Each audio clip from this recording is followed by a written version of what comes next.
Good afternoon or good evening, wherever you may be, and welcome to another exciting edition of Unlock the Door Radio here on UCY TV Productions. I would like to deal with something that you see little bits and pieces in the media, not usually the mainstream media, because we have to have lots of stories about celebrities getting their pictures of their rear ends, or celebrities, wanting to become, a different gender and that sort of thing, or sports scores and things like that. That seems to be what a lot of people are really interested in nowadays, or at least that's what the media thinks the average person is interested in. But there's a topic that a lot of people really don't have a grasp of, and that is where we are going, where the future is going to take us. The near future. I'm not talking about way, Star Trek style, 23rd century and that sort of thing. I'm talking about where we're going to be in maybe 2030 to 2040. And the reason why I want to bring this up is not to do some sort of, those tabloid things that come out with, around the beginning of the year, they have these predictions for 2015, 2016, 2017, and that sort of thing.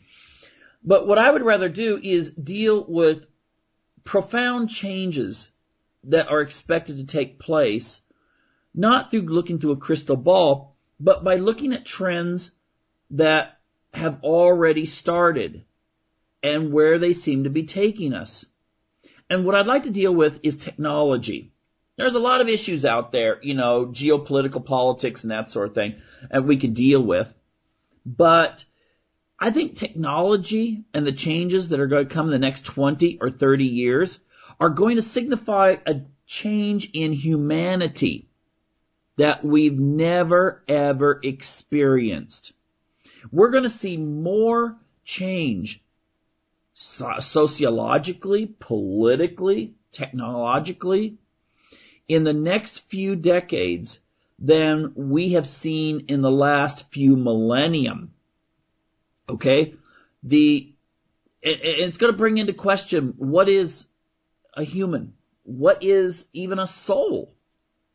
These are going to be questions ultimately that most of us are going to face. I hope most of us face it. I hope most of my listening audience is still around in 2030 and 2040.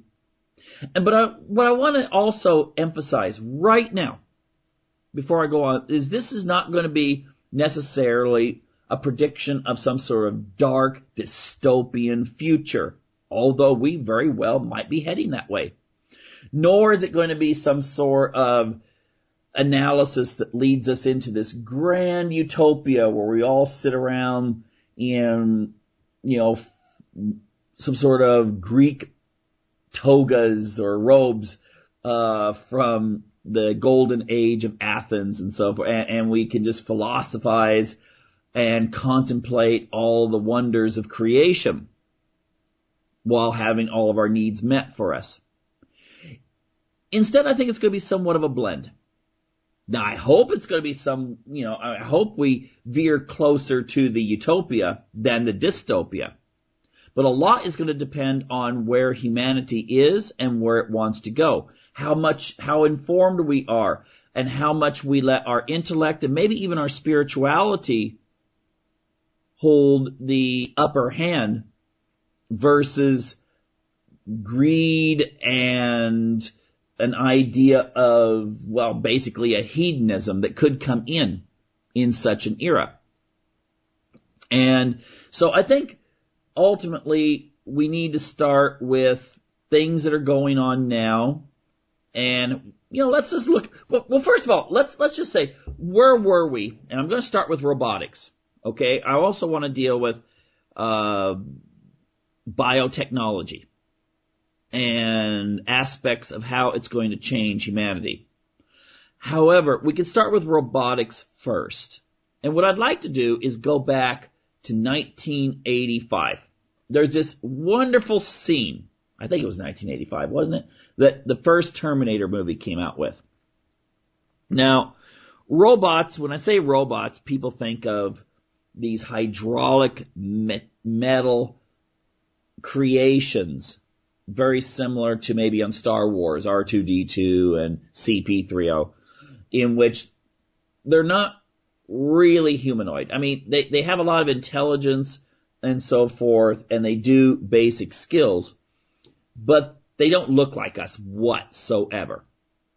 Now, the one movie I remember, and maybe it was the first one, no, it wouldn't be the first one, I think Westworld was the first one, but where you have robots that actually look and act human.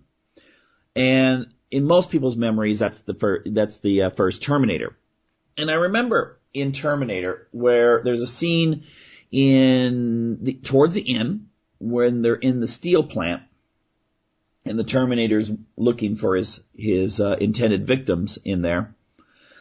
And he looks around and sees the robots of that era doing basic work. And he kind of gets this look, you gotta get this idea that he's analyzing, well, it's this great granddaddy or something like that. Just the arms that move an object from point A to point B in the assembly line. Now that's one style of robot. Now, of course, we get to the point of Terminator and we're talking something that looks like us and moves like us. Now, the one thing I will bring up is that technology is going towards a direction that artificial beings will not walk around like the robots of the 1950s, or maybe when you were a kid, you got some cardboard boxes and pretended to be a robot. They will instead look and feel and act as we do.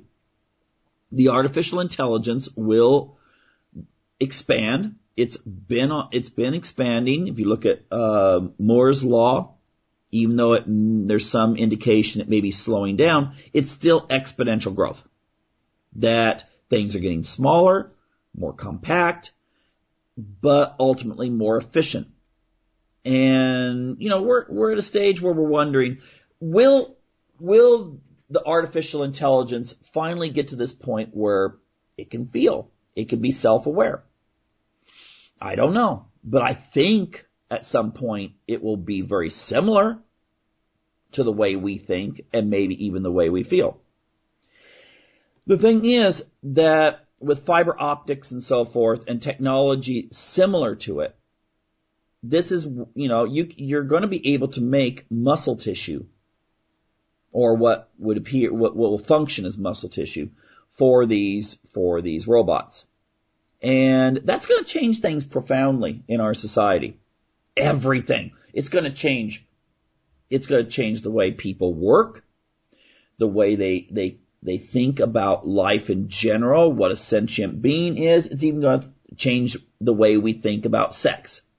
Yes, you do realize that one of the first uses of robots will be for sexual pleasure.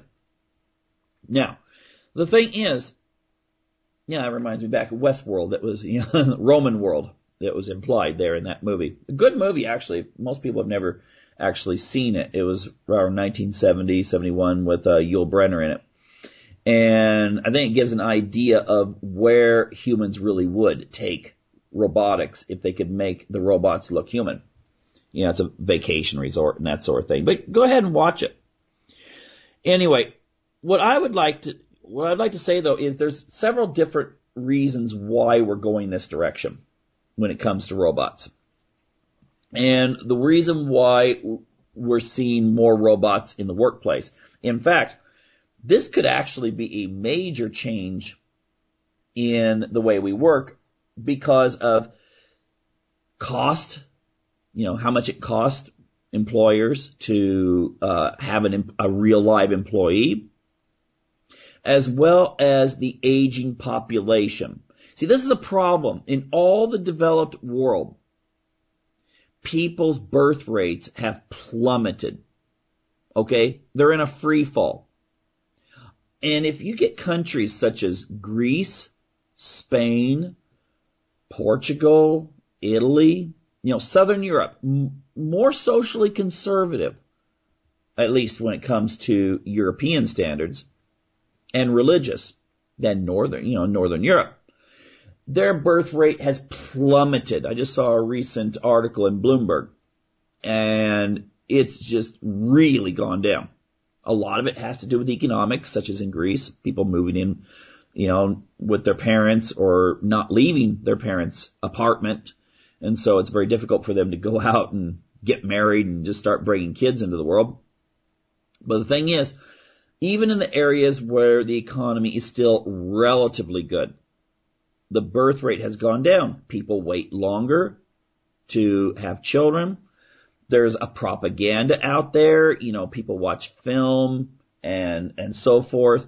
And it seems, the average TV show or chick flick or something like that shows a woman's or man, the couple, they start settling down when they look like they're in their mid-30s or approaching 40, usually. You don't have films usually that have young woman, 22 years of age, getting married and starting a family.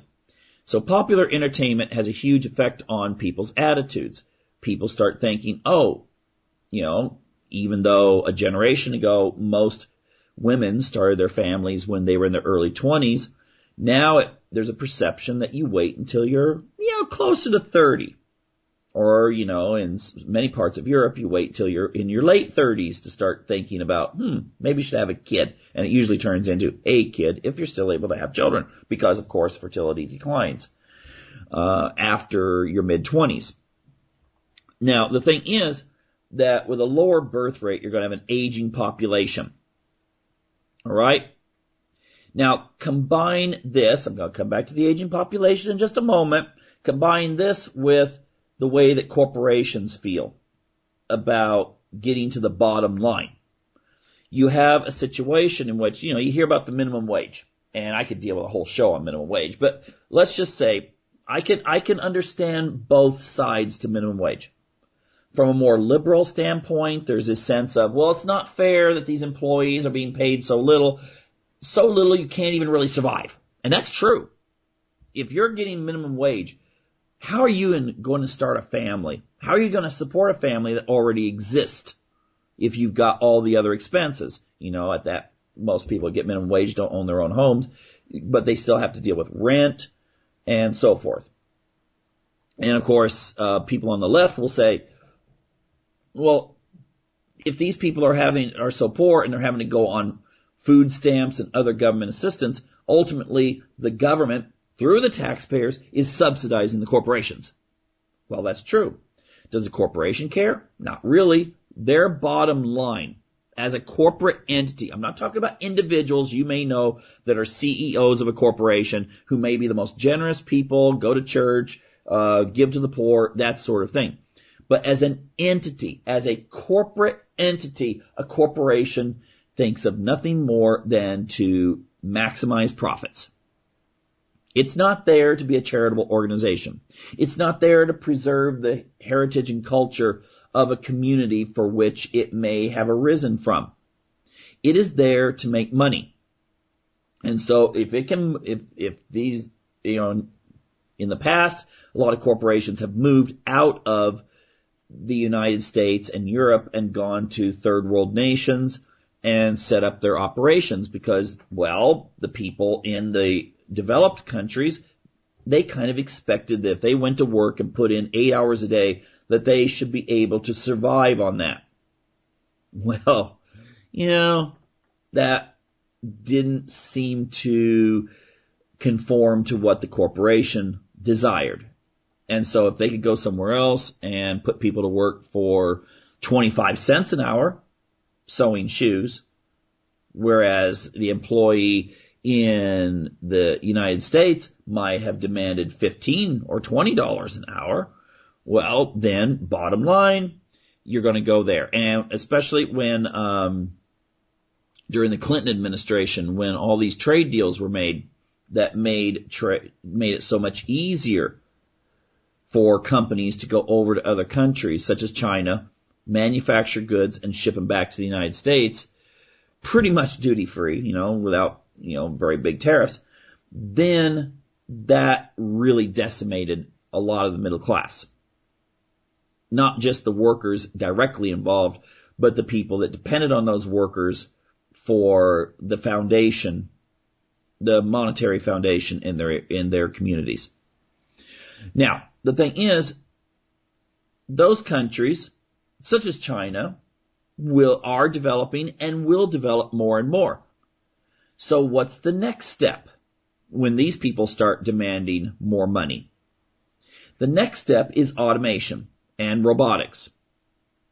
All right? So you got two things going here. Corporations who really don't want to pay their workers any more than they can get away with paying them. And at the same time, you have an aging population, which means that you're going to have less available young people, especially to work these kind of entry jobs or jobs that are considered lower skill. And when you have those things come together, you're having a huge demand for the development of artificial beings who will do the work for us. Now, I will have to say this though. In Japan, their birth rate is so low, and of course they don't want immigration. They want to keep their nation homogenous. They want to keep their culture, totally Japanese. Okay, so you can argue one way or another, whether that's the right thing to do, but that is their decision.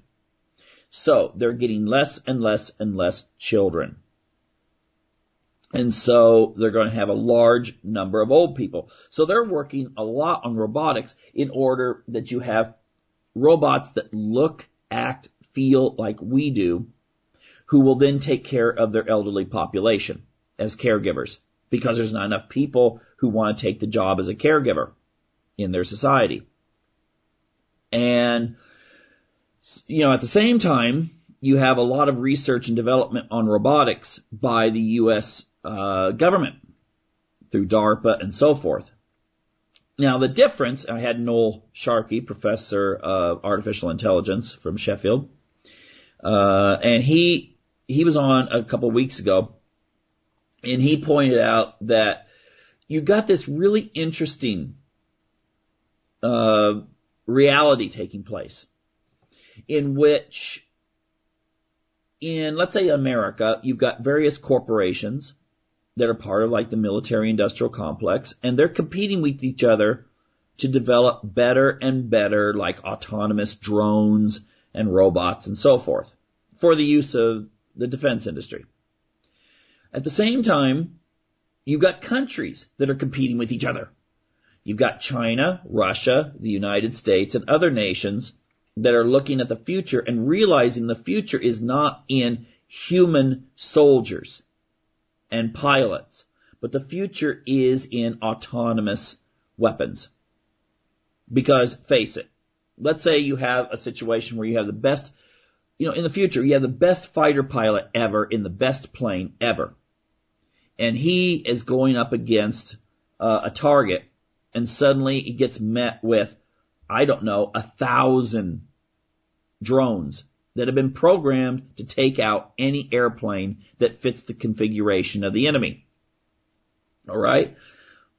I don't care if you're the Israeli Air Force. Those guys are really awesome when it comes to their training and their skills. But if you have enough of these autonomous weapons coming at you, you can't win if you're swarmed by them. And the same would be true for aircraft carriers and so forth. All these countries are going to be competing with each other to come up with better and better. It's the new, in the old days, it was an arms race. Who had the best nukes? Who had the best delivery systems? Who had the best airplanes? But now it's turning into who's going to have the best weaponry that is autonomous, that thinks, that can be programmed, yes, but maybe you have a situation where you have to develop something in which you target, you put in the goals and you leave it from there. Okay? Again, we go back to Terminator. Mid-1980s, you had these robotic airplanes, these drones that were going around, and I guess they're programmed to kill humans.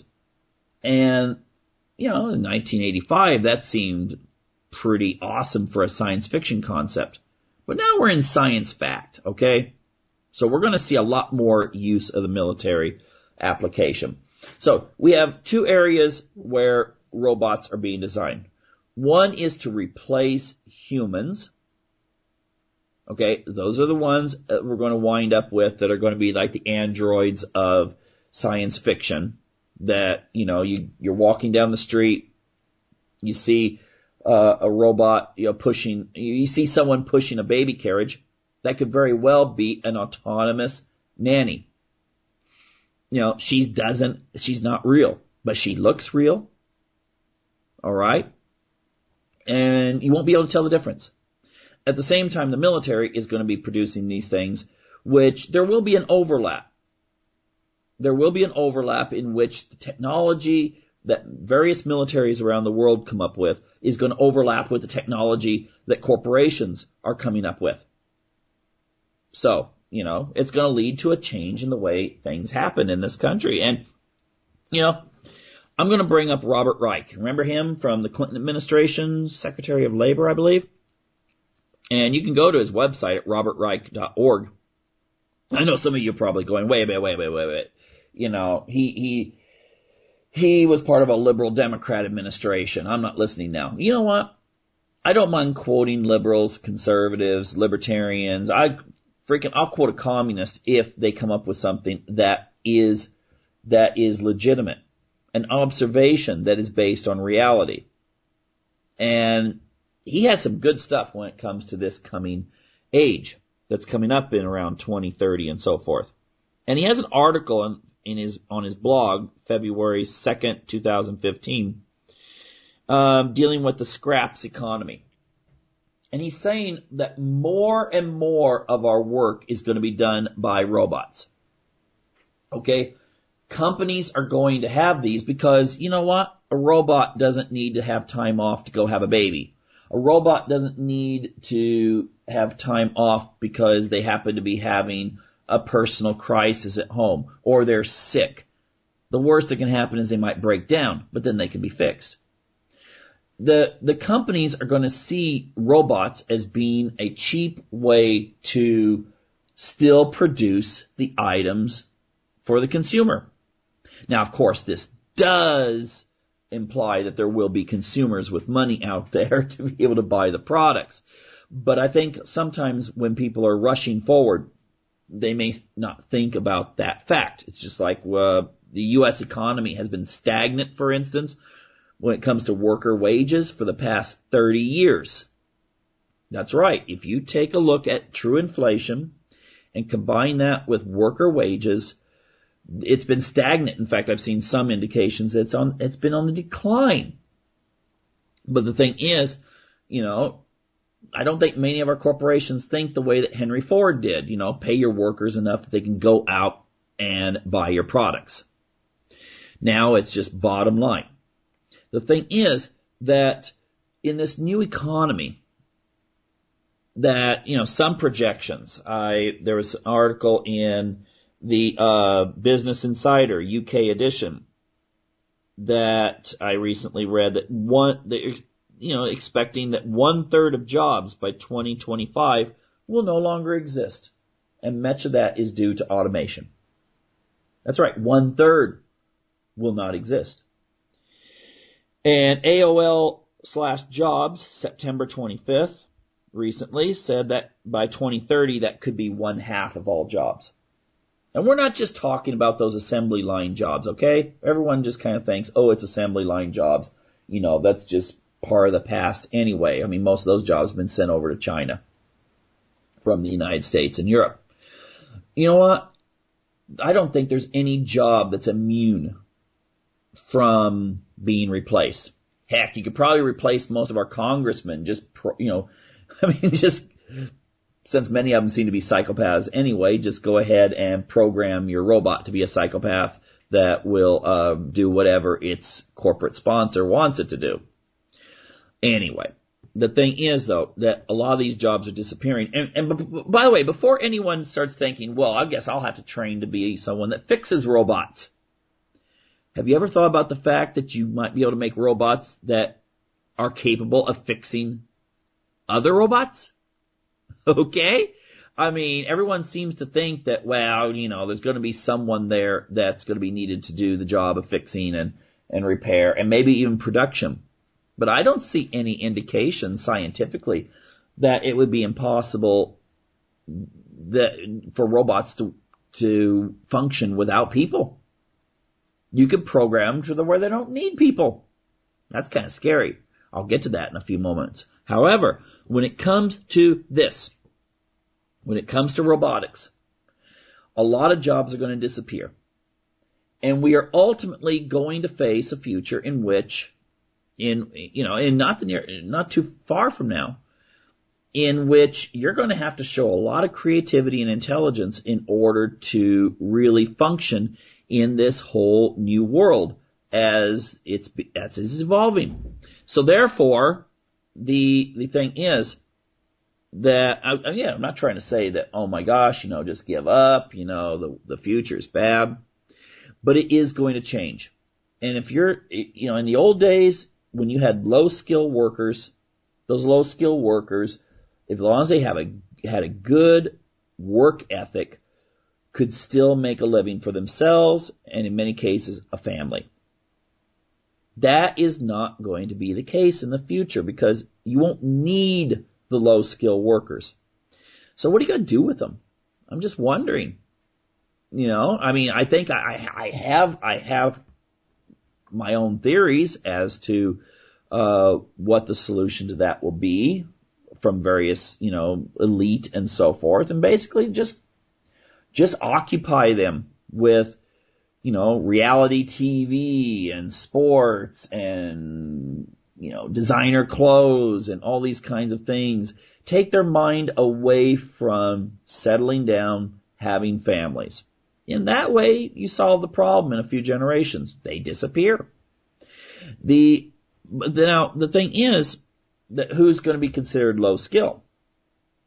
I mean, nowadays we might think of someone with a low IQ, and so forth, and, they're really the only job they can do is very menial labor.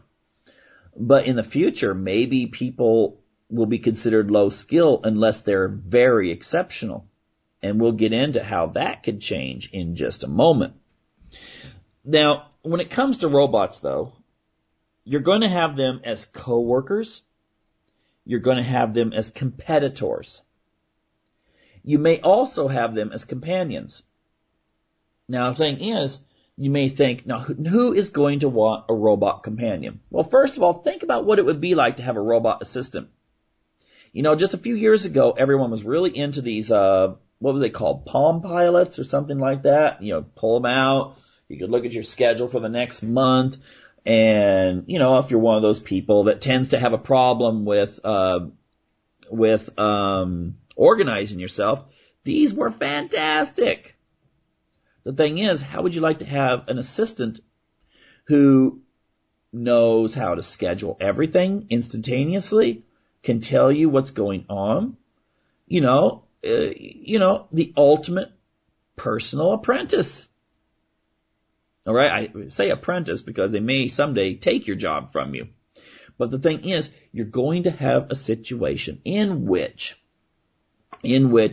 people are going to have companionship there. Like I said before, maybe you'll have to get used to the idea of childcare, especially very young childcare. You won't have to take your kids to the daycare center. You program an artificial nanny who will take care of your kids and protect them. And heck, go a step further. Maybe you could have yourself a robotic wife or husband. As a technology goes on, take a look at the way people interact with each other now. They sit around at a table. You get a bunch of friends get together and they pull out their iPhones and start scrolling around. How many, you walk around and you could go into a social setting where people are supposed to be interacting with one another and they're interacting on their iPhone, seeing, basically when I see someone working on an iPhone at the same time they're in a conversation, they're basically saying the person they're having the conversation with is less interesting and exciting than whatever they can find scrolling around their iPhone. We're becoming more socially isolated. In Japan, a lot of guys have given up on relationships. In fact, they even have applications where you can have a virtual girlfriend. There's men that go on dates with their virtual girlfriend, who's essentially an app on their iPhone. And if we start getting robotics to where, it's not just an app, but it's an actual entity. Okay, it's not made out of plastic, it's made out of fiber and so forth that, again, looks, feels, acts in every way as another human being. Even program in, if you want variety, you could even go in and have the gender or facial characteristics or whatever altered. Okay, this is the ultimate in durability of a product. The thing is, you're probably thinking, well, what about if a woman wants an artificial husband because you can't find anyone out there because people are so disconnected from one another? How's she going to have kids? Well, I guess there's always sperm banks. Those will still exist. And you'll be able to go in and be able to have you're going to be able to genetically modify your kids. I'm going to get into genetic modification in just a moment. Just give me 1 second. The thing is that then you're thinking, well, what about a guy? What's he going to do? Okay, he can't go to a sperm bank. Well, there's plenty of evidence. There's plenty of evidence as well as speculation that in the very near future we will have artificial wombs. So a guy won't even need a woman to still have his family. He could have his artificial wife or wives, and he'll be able to, the only thing he'll have to do is just go get an egg cell. Maybe, who knows, by that time maybe the Chinese will have cornered that market too. But you just, you'd select the perfect donor, female donor, you do artificial insemination, and then, just like an IVF treatment, you put it into artificial womb, come back 9 months later and pick up your baby. Okay? I still think human beings are still going to want that. Now, this leads me into another area that I think is really interesting. Oh, by the way, before people start thinking, where do you get your information? There's a lot of stuff out there that's talking about this change in the way, humans are going to interact in 2030 to 2040. Now, one of the things I'd really suggest you look at, if you get a chance, is a publication turned out for the intelligence community in the United States, but it's online. And it's called Global Trends 2030. And if you look that up, you're going to find some very interesting information. Some of it's a little scary because it talks about, people are going to be moving away more and more and more from rural areas. Rural areas, even in the United States, are dying. You look at places like Iowa, Wyoming, so forth. Young people just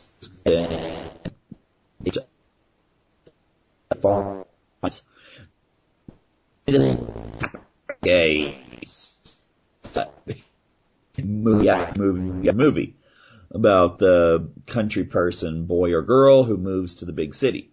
However, in the past, you had a situation in which you had a birth rate in those areas that could keep pace with the exodus. There was always, if you had 4 kids, maybe 2 of them liked the life in their small community, and they stay. And they continue in that community, which allows it to have a financial base. However, that's not the case anymore. With mass communications that reaches everyone, we've set a situation in which the norm, the perceived sociological, psychological norm is 2 kids, that's it. And many people, that means 1 kid or no kids, whether because they chose that way or infertility. And so these communities, as again, you get a steady stream of the young people graduating from high school and moving on, these communities are dying. But you're going to wind up, according to 2030, the global trends, you're going to wind up with mega cities. All right? Megalopolises that will be tens of millions of people. Okay? And this will exist all over the world, with rural areas dying out. And this will create situations that will, on one hand, be a destabilizing factor. On another, it may create some very interesting economic dimensions for people. But I don't want to get into that so much. The Global Trends 2030 also points out that people are going to have way more connection to technology. And we may, in the future, be in a situation in which that technology merges with us. That's right. Maybe a way to be able to deal with having a competition from robotics and artificial intelligence is to merge with the machines. And that'll be little by little. Now, of course, there's a lot of people that think about this idea that, well, you'll be able to take someone's brain out and place it into a synthetic body, and you got virtual immortality. And, you take everything, way beyond the Bruce Jenner getting turned into a woman situation. If you're able to do that, you'll be able to choose what race, what size, what gender you are. And maybe it'll be interchangeable. It'll be you, it'll be your brain, but it will be in a different apparatus. It won't be in a human body. And if you ask people a few years ago, because I've done this with younger people, I've said how many people would go for that. And maybe 10 years ago, out of a group of 30, maybe one person would raise their hand and say, hey, that sounds kind of cool. But now when you do that, you wind up in a situation in which you get a sizable number of people thinking, yeah, I'd go for that. Because we're getting more familiar with technology. We're getting to the point where, people share the most intimate details about themselves with each other. I mean, on Facebook, for instance, people give information that they never would have considered public knowledge in the past. They tell where they live. They show you pictures of their kids. They tell about what they had for lunch. They tell you everything. We're getting into kind of this narcissistic, voyeuristic society anyway. Well, take it a little bit further. Maybe, there's some predictions that our technology will allow us to kind of merge, not just in the machine, but also in some sort of cloud mechanism by which our thoughts and memories and ideas can be shared. It's almost like this Hindu version, the final step of your spiritual evolution is to merge into the great oneness. Well, the great oneness may be able to be created with technology. Think about what that's going to be like. You'll be able to, it's going to be like the Borg on Star Trek, where you'll be able to know each other's thoughts and interrelate with them. And that stuff's being predicted by by a lot of futurists. Again, not the ones that are being fanciful. Everyone goes, yeah, well, they predicted flying cars. You know what? We have the technology for flying cars, and we've had the technology for moon bases and stuff like that for years. It's just that no one cares to say, let's just go ahead and integrate this into our infrastructure, or to pay the money to set up moon bases. Okay? The profit's not there. It's not seen yet. Well, the thing is, when it comes to this kind of thing, the profit is definitely there, and the technology is developing, if it's not already here, and that will lead people to do it. Okay? It's not something that's going to change. It's going to be at the personal level. The personal will become public with these kinds of technologies. Now, going back to this idea of how people will actually deal with this, well, one technique, aside from the fact that there's a lot of people, not just in transhumanist circles, but also just regular scientists, that feel that in the future, the technology will start this way. Now, first of all, we already have artificial things, artificial limbs and so forth. Of course, with all the wars, you have a need to satisfy the desire of soldiers to have maybe a new leg put on or a new arm. And not just like in the old days where it just looked like a leg or arm or something that if you put it on a certain way, you'd be able to walk, maybe with a cane or something. But I mean functional legs and arms. And the technology is soon going to be here where you're going to be able to interconnect the nervous tissue with the synthetic tissue. And you're going to be able to have arms and legs and so forth that are going to allow you to, they're going to be indistinguishable. You can still stub your toe. It still will hurt, but it won't be your toe. It won't be your leg. It'll be attached. And the thing is, at first, that'll be used for people that are missing arms and legs for one reason or another, or born with some sort of birth defect. The step will come in later that it will become something that people will desire, just like they desire, women go in for breast implants.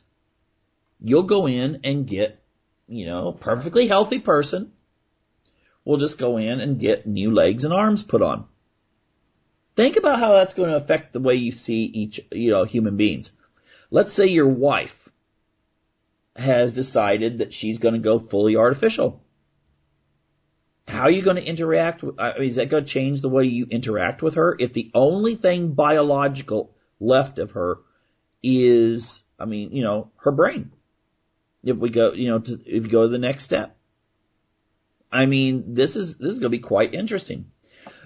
But we will reach that point at some stage. I don't think by 2030 we'll get that far, but we will start getting into the artificial legs and arms for prosthetics and so forth that will function just as a regular arm and leg. The one area we're going to get into, and I think it's really interesting, I've never quoted Tyra Banks before in my articles, and so forth. But I think what's really fascinating nowadays is that the application for this stuff is going to be it's going to be really profound in the sense that she claims in the Wall Street Journal article that was published, what's the date on this here? July 7th, 2014, that, models will be robots. Think about that. That's going to be interesting. She also, predicts too that going in and having cosmetic surgery will be just like going to the store. Again, we have an aging population. Maybe if you're 70, you want to look like you're 20. Maybe, just like that could be where we're heading. There too, that's going to create some profound changes in the way we interact with one another.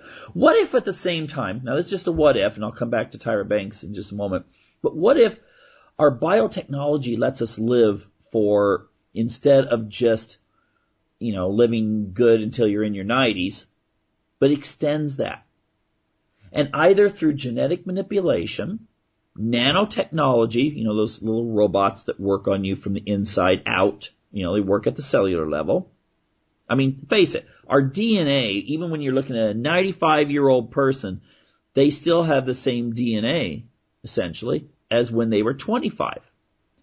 The secret that has to be unlocked by scientists is how to reverse that DNA and to do it for the entire body. And nanotechnology could do that if you have robots that are the size of a human cell that could be programmed to go in and change all of the, those portions of the DNA that are associated with aging and send you backwards, kind of like that movie Benjamin Buttons, except you wouldn't reach infant age and then die. Okay, it would be that it could be programmed to, maybe you liked it when you were 30. You go back to when you were 30. But irregardless, maybe you have a way of changing everything, but the looks are still there. Well, you have cosmetic surgery. You can look young. You feel young. Your physiology is young. How's that going to change the way that we marry and stuff?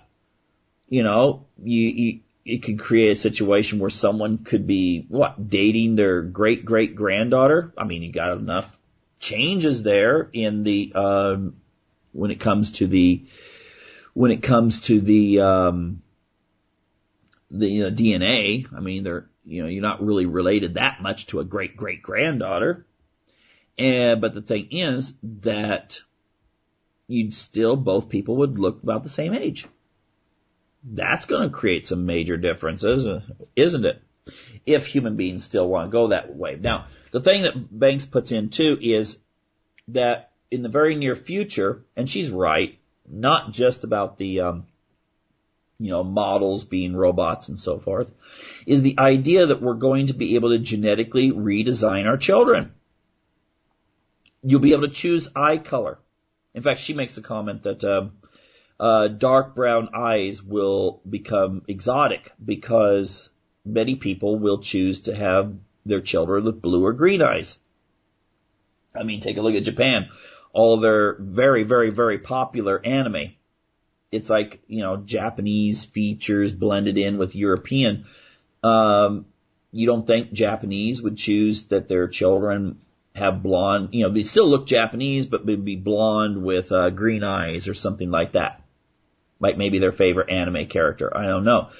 I've talked to a lot of people from like the Middle East and so forth where blue eyes they exist in the population, but they're a distinct minority where, these people will say, "Oh, I love blue eyes. I had my aunt has blue eyes. I would definitely go in and have my children modified to where they would have blue eyes."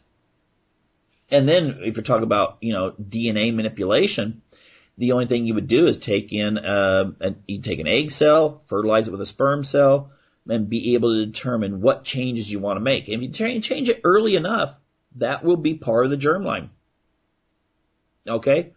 Racial distinctions would probably become a thing of the past in the sense that you would have people mixing and matching. Now, of course, you would have more than just two parents. You'd have whoever donated this characteristic and this characteristic would theoretically also be your relatives. Think about that sociological implication there. Maybe Heather will have two mommies, and two daddies at the same time, biologically.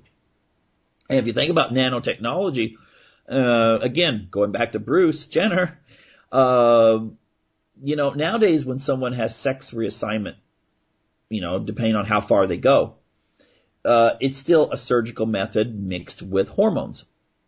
If you have nanotechnology that can alter a person's DNA, well, just maybe a guy goes in, has his DNA reprogrammed by the nanobots, to be XY.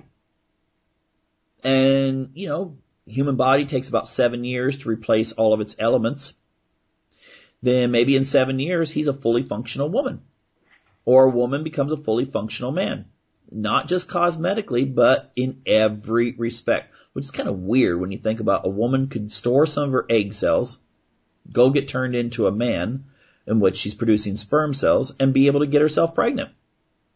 I mean, it's possible. I mean, we're already talking about the idea that, I read in a science magazine that the prediction would be like in about 15 years, again, we're talking about 2030, that two women or two men will be able to, one of them can take one of their stem cells and have it converted to the opposite sex of what their sexual partner is. So a woman would be able to get another woman pregnant. Now, of course, this would be a laboratory procedure. Now, I think that'll come in much sooner than being able to go in and getting nano treatment and then waiting for everything to just metamorphosize. But that is definitely possible. I mean, the scientists have already been able to take a stem cell and turn it into a sperm cell.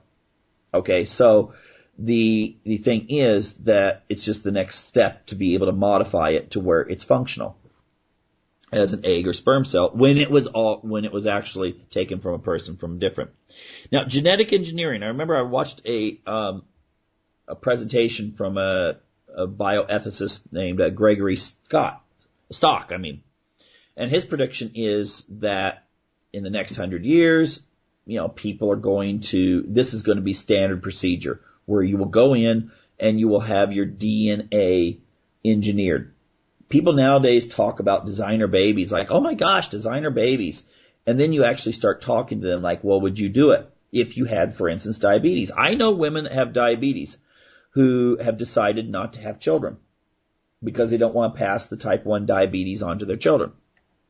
But this technology, even at the simplest level, you could just, fertilize several eggs and find out which one does not carry genetics that would pass on diabetes.